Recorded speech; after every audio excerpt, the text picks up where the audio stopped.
अल्हम्दुलिल्लाहि रब्बिल आलमीन अस्सलातु वस्सलाम अला सय्यदिल मुरसलीन अम्मा बाद फ़अऊज़ु बिल्लाहि मिनश शैतानिर रजीम बिस्मिल्लाहिर रहमानिर रहीम। सफ़ाई निफ्स ईमान है। हमारा ईमान ही आधा ईमान ही सफ़ाई को कहा गया। जब हम लोग नमाज के लिए खड़े होते हैं तो हमारा पहला काम क्या होता है कि हम लोग वज़ू करते हैं। और वज़ू हम लोग किस तरह करेंगे, कैसे वज़ू करें, वज़ू का सही तरीका क्या है, वज़ू का फ़र्ज़ तरीका क्या है, तो आज हम लोग यही जानने वाले हैं कि वज़ू हम लोग कैसे करें। जब नमाज के लिए हम लोग खड़े होते हैं, नमाज़ पढ़ने के लिए जाते हैं, तो सबसे पहले इरादा आता है कि वज़ू बना ले, उसके बाद नमाज़ पढ़ेंगे। तो जब नमाज़ पढ़ने के लिए जाए तो सबसे पहले बिस्मिल्लाहिर रहमानिर रहीम पूरा पढ़ ले या बिस्मिल्लाहि वल्हम्दुलिल्लाह पढ़ ले। ऐसा पढ़ने से अल्लाह पाक एक फ़रिश्ता मुकर्रर फरमा देगा, जो जब तक आपका वज़ू बाकी है तब तक का वो फ़रिश्ता आपके लिए दुआए मग़फ़िरत करते रहेंगे। सुभान अल्लाह, इससे अच्छी और क्या बात हो सकती है। तो वज़ू के 4 फ़राइज़ है, वज़ू के 4 फ़राइज़ है। वज़ू के बारे में नबी अकरम सल्लल्लाहु अलैहि वसल्लम का इरशाद मुबारक है, अत्तुहु शत्रु ईमान। उसका तर्जुमा ये है, सफ़ाई निफ्स ईमान है। तो वज़ू का जो 4 फ़र्ज़ है वो आप लोग को हम बता देते हैं। तहारत में वज़ू का 4 फ़र्ज़ है, बल्कि नमाज की अदायगी इस पर वक़ूफ़ होता है। नबी अकरम सल्लल्लाहु अलैहि वसल्लम का इरशाद मुबारक है कि जन्नत की कुंजी नमाज है और नमाज की कुंजी तहारत है, यानी साफ़ सफ़ाई है। तो वज़ू हम लोग कैसे करते हैं, वज़ू के फ़राइज़ क्या है, तो वज़ू के 4 फ़राइज़ है। पहला क्या है, सबसे पहले दोनों हाथों को अच्छी तरह धोना, फ़र्ज़ तरीका बता रहे। वज़ू दोनों हाथ धोना, उसके बाद पूरे चेहरे का धोना, ठीक है, जहाँ से बाल स्टार्ट है वहाँ से लेकर के पूरे चेहरे का अच्छी तरीक़ा से धोना, और पूरे सर का मसा करना, और पाँव जो नीचे की हड्डी है वहाँ तक, ठिकने तक दोनों पाँव को धोना। ये वज़ू के 4 फ़र्ज़ है। लेकिन अगर हम वज़ू करें और उसमें हमको सवाब भी मिले तो बहुत अच्छी बात होगी। वज़ू भी करें, हुज़ूर पाक की सुन्नत भी अदा हो जाए और हमें उसका सवाब भी मिले। तो वज़ू के सुन्नत 13 है, टोटल वज़ू का सुन्नत 13 है। और अगर एक एक सुन्नत को हम लोग अदा करते जाते हैं तो एक एक सुन्नत पे हम लोग को उसका अजर व सवाब इस कदर ही मिलते चला जाता है। तो पहले जो हुज़ूर पाक ने वज़ू किया तो कैसे किया, जब जिब्रील अलैहिस्सलाम उनके खिदमत में हाज़िर हुए तो जिब्रील अलैहिस्सलाम ने उन्हें वज़ू का तरीका बताया, वज़ू करके बताया कि कैसे वज़ू करना चाहिए। तो कैसे वज़ू करना चाहिए, जब जिब्रील अलैहिस्सलाम हुज़ूर पाक की खिदमत में हाज़िर हुए तो उन्हें बताया, जिब्रील अलैहिस्सलाम ने वज़ू करके दिखाया। इस तरीक़ा से हुज़ूर पाक ने पहले अपने दोनों हाथों को धोया, फिर चेहरा मुबारक को धोया, उसके बाद सर का मसा किया और फिर दोनों पैर को धोया। ये फ़र्ज़ अदा हुआ। लेकिन सुन्नत में हम लोग छोटी छोटी चीज़ों को सीखते हैं। तो आइए सुन्नत अदा कैसे करें वो बताते हैं आपको।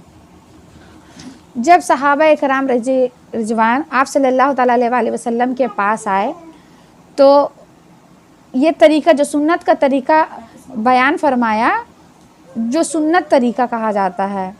तो इस्लाम में चेहरे का धोना, हाथ का धोना और सर का मसा करना और पैर का टुकनों समेत धोना, ये फ़र्ज़ है, ये धोना ही धोना है। उसके अलावा जो सुन्नत है तो उसके मुताबिक जानते हैं, ठीक है। फ़राइज़ की बात हो गई। अब वज़ू की सुन्नत के बारे में बात करते हैं। वज़ू की सुन्नत किस तरह से शुरू हुई, इसका बहुत खूबसूरत सा वाक़या है।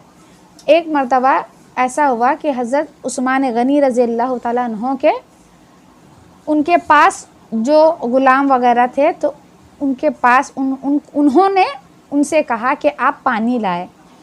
तो वो जो पानी उन्हें पेश की तो वो क्या किए, पहले 3 बार कुल्ला किए, उसके बाद 3 बार नाक में पानी चढ़ाए, उसके बाद आप रज़ियल्लाहु ताला अन्हु ने 3 मरतबा अपने पूरे चेहरे मुबारक को धोया। उसके बाद आप रज़ी अल्लाह ताला अन्हो ने 3 मरतबा यहाँ से स्टार्ट करना, यहाँ तक 3 मरतबा धोना। उसके बाद क्या किए, सर का मसा किए, पूरे सर का मसा किए। उसके बाद क्या किए, दोनों पाँव को यहाँ नरम हड्डी तक, जो पैर की नीचे हड्डी है वहाँ तक दोनों पैर को अच्छी तरीक़े से साफ़ किए। तो ये हुआ वज़ू का सुन्नत तरीक़ा। लेकिन जब हम लोग वज़ू करने जाते हैं तो हमें क्या क्या तरीक़े से वज़ू करना चाहिए। जब हम वज़ू करने के लिए जाए, पहले तो अव्वलन नियत कर ले कि अल्लाह पाक, मैं वज़ू करके नमाज़ पढ़ूँगी, तहारत हासिल करके। जिस तरह हम लोग गुनाह को दूर करने के लिए अच्छे काम करते हैं, इस तरह अगर हम लोग सही से वज़ू बनाएंगे तो वज़ू भी हम लोग का गुनाह को धो डालती है। जितने अच्छी तरीक़े से हम लोग वज़ू करते हैं उतना ही पार्ट हम लोग का गुनाह से पाक हो जाता है। तो पहले नियत कर लिए, ठीक है, बिस्मिल्लाह शरीफ पढ़ लिए, अल्हम्दुलिल्लाह पढ़ लिए। उसके बाद जो है पहले ये हाथों को अच्छी तरह से धोए। यहाँ तक धोने के बाद 3 बार कुल्ला कर ले, अच्छी तरीक़े से गलाला वगैरह करके 3 बार कुल्ला करे। फिर 3 बार नाक में पानी चढ़ाएं और इस उंगली से नाक को अच्छी तरीके से साफ़ कर ले। अगर नाक में फूल हो तो उसे भी हिला ले के पानी पूरी तरीक़े से पहुंच जाए। उसके बाद 3 बार पूरे चेहरे को अच्छी तरीक़े से धोए। जहाँ से सर का बाल शुरू है वहाँ से लेकर के यहाँ दाढ़ी, कान का लोई वगैरह तक अच्छी तरीक़े से धो ले 3 बार। उसके बाद सर का मसा करना है। ये 3 उंगली को ऐसे सर पे लेकर के जाए, पूरे सर का मसा करे। उसके बाद शहादत वाली उंगली से कान के अंदर का मसा करे। उसके बाद अंगूठे से कान के पीछे का मसा करे। उसके बाद ये जो हथेलियाँ अगर भीगी है तो ठीक है, और नहीं भीगी है तो थोड़ा सा पानी लेकर के हाथ भिगाए और पीछे का उल्टा साइड से ये गर्दन का मसा करे, ठीक है। उसके बाद हाथों को इस तरह से पानी को मतलब गिर जाए, पानी बाकी ना रहे कि हम वज़ू कर लिए फिर जा नमाज में चढ़ेंगे तो पानी कतरा कतरा गिरेगा, तो ऐसा ना करें। हाथ को अच्छी तरीके से पानी को ये कर ले। उसके बाद जब हाथ धोए तो उंगली का खिलाल भी कर ले, ये भी करना सुन्नत है। उसके बाद जब सर का मसा कर लिए तो पहले सीधे पैर को धोना है। सीधे पैर को धोए तो उंगलियों का भी मसा करे। उसके बाद उल्टे पैर को धोए, उस वक्त भी उंगलियों का मसा करिए। नीचे की हड्डी जो ठेवनों समेत यहाँ तक या थोड़ा बढ़ा करके भी धो ले तो वो वज़ू का सुन्नत अदा हो जाएगा।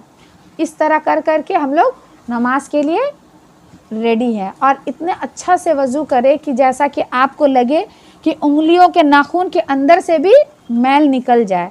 जितनी अच्छी तरीक़ा से हम लोग वज़ू करेंगे तो हमारा तहारत उतना ही ज़्यादा अच्छा होगा। यानी कि अपने जिस्म को ऐसा साफ़ करें कि जिस्म का उस हिस्से से मैला साफ़ हो जाए। यानी कि आप उस हिस्से की मतलब गंदगी या कहा जाता है कि गुनाह को साफ़ कर रही हैं, इस तरीक़ा से उस चीज़ को साफ़ करें तो ये आपका वज़ू मुकम्मल हो जाएगा।